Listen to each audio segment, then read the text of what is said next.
కాగజ్ నగర్ మండలం గన్నారంలో దారుణ ఘటన చోటు చేసుకుంది. కొమరంభీం జిల్లాలో పులి దాడిలో గాయపడ్డ యువతి లక్ష్మి మృతి చెందింది.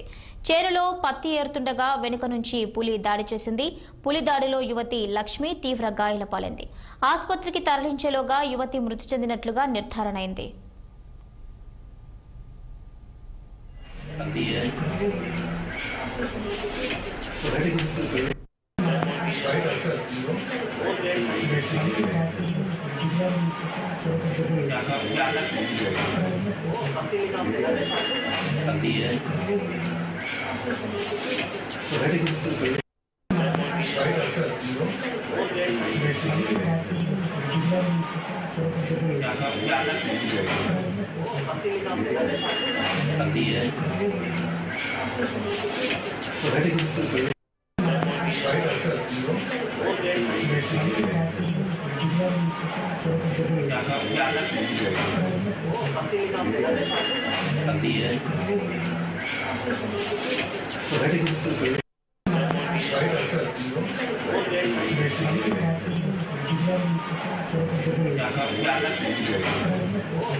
మొత్తంగా కాగజ్ నగర్ మండలం గన్నారంలో దారుణ ఘటన అయితే చోటు చేసుకుంది. పులి దాడిలో యువతి మృతి చెందినట్లుగా తెలుస్తోంది. దీనిపై మరింత సమాచారం మా ప్రతినిధి సత్యనారాయణ అందిస్తారు. Satyanarayana, good morning Bhavani. కాగజ్ నగర్ మండలంలోని సిర్పూర్ కొమరంభీం ఆసిఫాబాద్ జిల్లా కాగజ్ నగర్ మండలంలోని బెంగాల్ క్యాంపు 6వ నెంబర్ గన్నవరం గ్రామానికి చెందిన లక్ష్మి అనే వ్యవసాయ పనులు చేస్తున్న సందర్భంలో ఒక్కసారిగా పులి దాడి చేసి పంట పొలాల మధ్యనే పులి వచ్చి లక్ష్మి అనే మహిళపై దాడి చేయడంతో తీవ్ర గాయాలై లక్ష్మి అక్కడికక్కడే మరణించింది.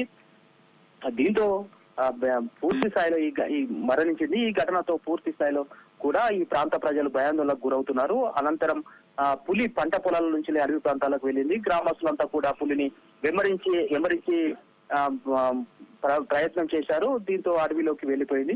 ఈ సీజన్ లో గత 4 నెలల నుంచి మన పోయిన నవంబర్ నుంచి ఈ నవంబర్ లోనే సేమ్ నవంబర్ లోనే ఇద్దరు గిరిజనులను హతమార్చింది. తర్వాత ఇంకో ఒక వ్యక్తిని హతమార్చినట్టు తెలుస్తుంది. తర్వాత ఈ నవంబర్ నెలలోనే గత ఏడాది నుంచి మొదలుకుంటే ఇప్పుడు ఈ నవంబర్ నెలలోనే మరొకరిని ఇప్పుడు మహిళపై దాడి చేయడం ఆ ప్రాంత ప్రజలైతే తీవ్ర భయాందోళనకు గురవుతున్నారు. మొత్తం మీద ఈ వ్యవసాయ పంట పొలాలకు వెళ్ళాలంటే మాత్రం ప్రజలు తీవ్ర ఇబ్బందులకు గురవుతున్నట్టు తెలుస్తుంది. ఇప్పుడు ఈ మధ్య కాలం నుంచి నెల రోజుల నుంచి అటు నిర్మల్ జిల్లా, ఇటు కొమరంభీం, ఇటు మంచిర్యాల జిల్లాలో పులుల అలజడైతే రేపెత్తుంది. మొత్తం మీద ఇక్కడ పులులు ఇటు మంచిర్యాల జిల్లా కావచ్చు, అటు నిర్మల్ కు, ఇటు ఆసిఫాబాద్ జిల్లాలో ఇంతవరకు పశువులపై కూడా దాడి చేసి హతమార్చింది. దీంతో అటవీ శాఖ సిబ్బంది అప్రమత్తమై పులి జాడను తెలుసుకునే ప్రయత్నం చేశారు. మొత్తం మీద ఈ రోజు మాత్రం ఆ అడవి ప్రాంతం నుంచి ఒక్కసారిగా పంట పొలంలో పనిచేస్తున్న లక్ష్మి అనే మహిళపై దాడి చేయడంతో అయితే విషాద ఛాయలు అమ్ముకున్నాయి. Right, thank you Satyanarayana, thank you for the updates.